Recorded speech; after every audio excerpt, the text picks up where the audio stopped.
Hello friends. कैसे हो आप सब लोग। Wish you happy new year to all of you. आज मैं आप सब लोग को यूएसएफडीए वार्निंग लेटर के बारे में बताना चाहता हूँ।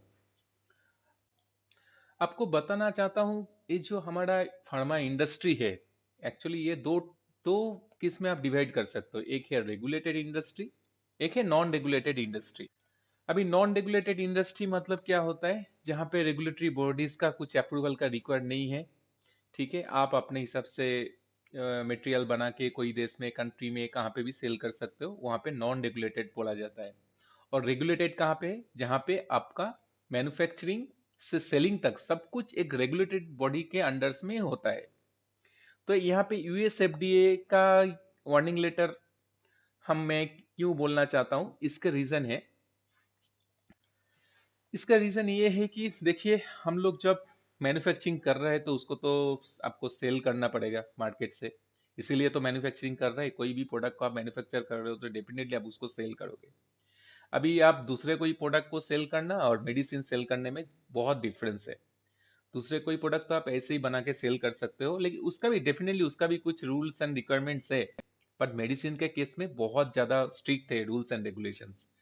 तो यूएस एफडीए छोड़ के बाकी सब जैसे यूरोप का एमएचआरए हो गया, ठीक है, ऑस्ट्रेलिया का टीजी है, ये सब रेगुलेटरी अथॉरिटीज है। सपोज यूएसएफडीए अगर आपने कुछ मेडिसिन बनाया यहाँ पे इंडिया पे, और आप वो मेडिसिन को आप यूएस में सेल करना चाहते हो, तो उस केस में आपको यूएसएफडीए का रेगुलेटरी बॉडीज को आपको अप्रूवल चाहिए, आपको सेलिंग करने का, मैन्युफैक्चरिंग करने का। और आपका मैन्युफैक्चरिंग मैन्युफैक्चरिंग के साथ साथ उसका एनालिसिस एनालिसिस के साथ साथ उसका जो डिस्ट्रीब्यूशन, सब कुछ यूएसएफडीए का जो गाइडलाइंस है उसके हिसाब से होना है। यूएस फार्माकोपिया का जो भी रिक्वायरमेंट है उसके हिसाब से होना है। एनालिसिस भी उसके रिक्वायरमेंट में परफॉर्म होना है। ये कहीं से भी मिस हो गया तो वो जीएमपी में फेल हो जाता है। जीएमपी मतलब गुड मैन्युफैक्चरिंग प्रैक्टिसेस। तो सपोज आपने कुछ मेडिसिन मैन्युफैक्चर करना स्टार्ट करने के बारे में सोच रहे हैं, बस यूएसएफडीए में, जो जहाँ पे यूएस में सेल करना चाहते हो, तो सबसे पहले आपको वो प्रोडक्ट को यूएसएफडीए में फाइल करना है। फिर उसके बाद से वहाँ पे आप उसका अप्रूवल मिलने के बाद ही आप उसको कर सकते हो सेलिंग। तो ये बहुत ही सुनने में जितना इजी लगा, ये एक्चुअल में बहुत ही टफ प्रोसेस है, ये लेंदी प्रोसेस है। इसको आपको सालों लग जाने हैं कोई एक प्रोडक्ट को यूएसएफडीए में फाइल करके उसको आपको सेलिंग के अप्रूवल तक लाने के लिए। तो अगर आपके पास, सपोज सोचो, आपके पास यूएसएफडीए में यूएस में सेल करने का आपके पास परमिशंस आ गया। तो परमिशंस जैसे आ गया तो यूएसएफडीए अथॉरिटी, जो गवर्नमेंट है वहां के, वो क्या करते हैं, आपका मैन्युफैक्चरिंग फैसिलिटीज में आके वो इंस्पेक्शंस करते हैं। इंस्पेक्शन क्या करते हैं, इंस्पेक्शन करते हैं कि आपने जो प्रोडक्शन, जो मेडिसिन जो भी बना रहे, वो उसके रिक्वायरमेंट के हिसाब से, उसका प्रोसीजर के हिसाब से, उसको गाइडलाइन के हिसाब से आपने वो प्रोडक्ट बनाया कि नहीं बनाया। आप जो सेल कर रहे हो वो उनका यूएसएफडी का जो रूल्स एंड रेगुलेशन जो भी है वो फॉलो करके आपने बनाया कि नहीं बनाया। इसी के लिए यूएसएफडी इंस्पेक्शंस करने के लिए आपका कंपनीज में आते हैं। अभी आने के बाद सपोज ऐसा कुछ उनको ऑब्जर्वेशंस मिल गया कि जो ऑब्जर्वेशंस, मतलब ये हो गया कि आपका जो मैन्युफैक्चरिंग प्रोसीजर से उनका इनलाइन गाइडलाइन से फॉलो से नहीं हुआ, मिसमैच हो गया, तो वो लोग ऑब्जर्वेशंस देते हैं। ऑब्जर्वेशंस देते हैं, उसी ऑब्जर्वेशंस का फिर आपको रेस्पॉन्स देना है। वो रेस्पॉन्स में विद इन 15 डेज आपको रेस्पॉन्स देना है। फिर रेस्पॉन्स के बाद फिर उनका कुछ क्वेरीज आ सकता है, ऐसा लेंदी प्रोसेस चल सकता है। बट ऐसा हो गया कि वो रेस्पॉन्स आपने जो दिया, फाइनली यूएसएफडी उसमें कन्विंस नहीं हुआ, तो फिर आपका कंपनी के नाम पे वार्निंग लेटर वो लोग इशू करता है। वार्निंग लेटर होने से आपको क्या हो जाता है, फिर आपका सेलिंग, सब कुछ नया फाइलिंग, न्यू प्रोडक्ट के लिए आपको फाइलिंग, सब कुछ आपका रिस्ट्रिक्टेड हो जाता है।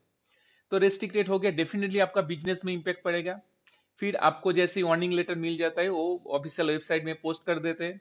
पोस्ट करने के बाद क्या होता है, आपका जो सप्लायर है, आपका जो प्रोडक्ट लेने वाले हैं, सब अलर्ट हो जाता है। फिर फर्दर बिजनेस का अपॉर्चुनिटी कम हो जाता है। और आपको पता ही है ना, आपका कंपनी का जब बिजनेस अपॉर्चुनिटी सब कुछ लिमिटेड हो जाता है, उसका रिएक्शन बहुत भारी पड़ना है। और वो रिएक्शन किसको पड़ता है, डेफिनेटली जो एम्प्लॉयज है उसके ऊपर पड़ते हैं। पहले तो किस टाइप का होता है, पहले तो उसको कैसे यूएसएफडी वार्निंग लेटर से कि बाहर निकल के आने के लिए, उसको कंप्लाई करने के लिए बहुत ज्यादा काम करना पड़ता है। तो इसी सब के लिए ये टेंशन दोनों के लिए है, एज वेल। एक तो कंपनी के लिए है, उसको बिजनेस लिमिटेड हो जाता है। फिर एम्प्लॉयज के लिए है वो सिचुएशन से कंपनी को बाहर लेके आने के लिए, फिर से EIR एस्टेब्लिशमेंट इंस्पेक्शन रिपोर्ट तक लेके आने के लिए। ठीक है, मैं आगे और थोड़ा इसके बारे में बताता हूं आपको। फ्रेंड्स, नाउ मैं आपको वार्निंग लेटर के बारे में थोड़ा और बताना चाहता हूँ, किस टाइप का वार्निंग लेटर किसको एक्चुअल बोलते हैं, उसका किस टाइप का वार्निंग लेटर्स होता है, इसके बारे में थोड़ा थोड़ा मैं आपको बताना चाहता हूँ। तो एक तो वार्निंग लेटर आपको मैंने जो बताया कि जो manufacturer has significantly violated FDA regulations, ये वायलेशन किस तरह से हो सकता है? सपोज आपने जो मैन्युफैक्चरिंग प्रोसेस यूज किया वो प्रॉपरली मेथड आपका वैलिडेटेड नहीं है। सपोज आपने जो इक्विपमेंट इंस्ट्रूमेंट यूज किया विदाउट कैलिब्रेटेड इंस्ट्रूमेंट अपने मैन्युफैक्चरिंग प्रोसेस में यूज कर सकते हैं। सपोज आपका जो एनालिटिकल प्रोसीजर्स है आपका एनालिसिस करने का, उसका प्रोसीजर प्रॉपरली वैलिडेटेड नहीं है। सपोज आपने जो मेथड यूज किया, मेथड वैलिडेशन नहीं हो सकता एनालिटिकल मेथड, और आपका क्वालिफाइड एनालिस्ट आपने trend and qualified analyst suppose आपने यूज नहीं किया। और सबसे ज्यादा लास्ट रिसेंट जो ट्रेंड था डेटा इंटीग्रिटी, मतलब एल्कोआ प्रिंसिपल फॉलो नहीं हुआ। एल्कोआ प्रिंसिपल्स के लिए मेरा और एक वीडियो है, आप चाहे तो उसको देख सकते हो उसके बारे में डिटेल जानकारी लेने के लिए। सो डेटा इंटीग्रिटी में फेल हो गया।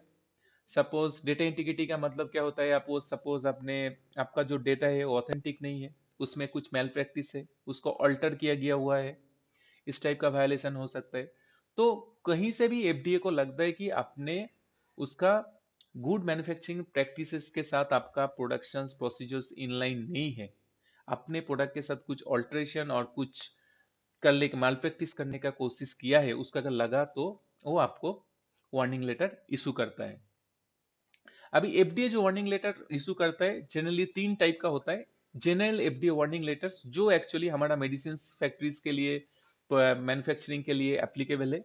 सेकेंड है टोबाको रिटेल वार्निंग लेटर्स, ये एक्चुअली US में एप्लीकेबल है, जो US मार्केट के अंदर में जाके टोबाको वहाँ पे जो वहाँ पे मैन्युफैक्चर एंड सेलिंग करता है उसके लिए है।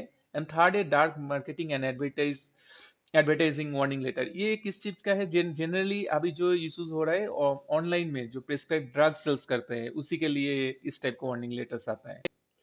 तो वार्निंग लेटर तो मिलता है, वार्निंग लेटर के बाद उसको डेफिनेटली क्लोज आउट तो करना पड़ता है। तो जब भी आपने वार्निंग लेटर को आपका एजेंसी का जो जो आपने ऑब्जर्वेशन दिया, ऑब्जर्वेशंस के सामने आपको उसको रेक्टिफिकेशंस किया और आपने उसको करेक्टिव एक्शंस प्रिवेंटिव एक्शंस कापा, मतलब आपने क्या लिया, FDA अगर उसमें सेटिस्फाई हो गया तो फिर FDA आपको क्लोज आउट लेटर देता है, वो वार्निंग लेटर को क्लोज हो जाता है और आपको EIR देता है, एस्टेब्लिशमेंट इंस्पेक्शन रिपोर्ट फाइनल आपको दे देते हैं।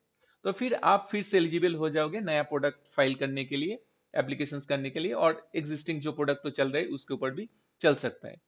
सपोज आपने ये वार्निंग लेटर क्लोज नहीं कर पाया तो फिर होता क्या है, फाइनल होता है वो आपको बैन हो जाता है, फिर वो आप US में एलिजिबल ही नहीं रहते हो, आपका प्रोडक्ट US प्रोडक्ट मार्केट में सेल करने के लिए भी आप एलिजिबल नहीं रहते हो। फ्रेंड्स, आप ये स्लाइड तक पहुंच गया तो आपने मेरा प्रेजेंटेशन शायद पूरा ही सुना होगा। और बोलिए, कमेंट्स में लिखिए आपको कैसा लग रहा है और नया किस टाइप को आपको प्रेजेंटेशन चाहिए। आप सबका कोऑपरेशन बहुत ज़्यादा ज़रूरी है। Thank you guys, have a nice day.